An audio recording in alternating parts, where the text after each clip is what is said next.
10 साल की उम्र में पिता को खो दिया, 16 की उम्र में अखाड़े में कदम रखा और अब 50 की उम्र में भी उसी जोश और जुनून के साथ जिंदगी के हर मैदान में पसीना बहा रहे हैं हमारे हिमाचल के ये मशहूर पहलवान। इसलिए वोकल फॉर हिमाचल के तीसरे एपिसोड में बात चंबा चौराहा के नामी पहलवान रमेश पहलवान की करेंगे, जिन्होंने सिर्फ खुद को नहीं बल्कि अपनी अगली पीढ़ी को भी संवारने का काम किया है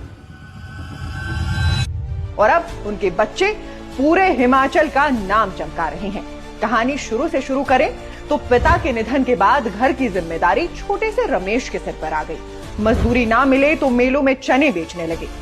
एक दिन की कमाई बस 10 से 15 रुपए। ऐसे ही 6 साल गुजरे।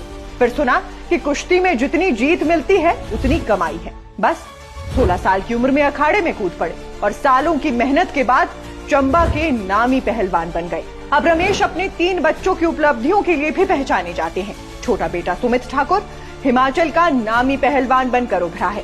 ऊना स्पोर्ट्स हॉस्टल में प्रशिक्षण ले रहा है। 2 नेशनल गोल्ड, 1 सिल्वर, 1 ब्रॉन्ज और हिमाचल केसरी, हिमाचल कुमार, चंबा केसरी समेत तमाम खिताबों का विजेता है। फिर बेटी चंपा ठाकुर कबड्डी की नेशनल प्लेयर है। 3 नेशनल गोल्ड, कई सिल्वर और ब्रॉन्ज मेडल जीत चुकी है और अब महिला कबड्डी वर्ल्ड कप की तैयारियों में जुटी है। वहीं बड़ा बेटा हिमांशु ठाकुर पढ़ाई में अव्वल है और एमएससी कर रहा है। रमेश पहलवान बताते हैं कि लोग उनसे कहते हैं कि 50 की उम्र में कुश्ती क्यों, लेकिन बच्चों की ट्रेनिंग, डाइट, स्पोर्ट्स किट और पढ़ाई का खर्च आसान नहीं।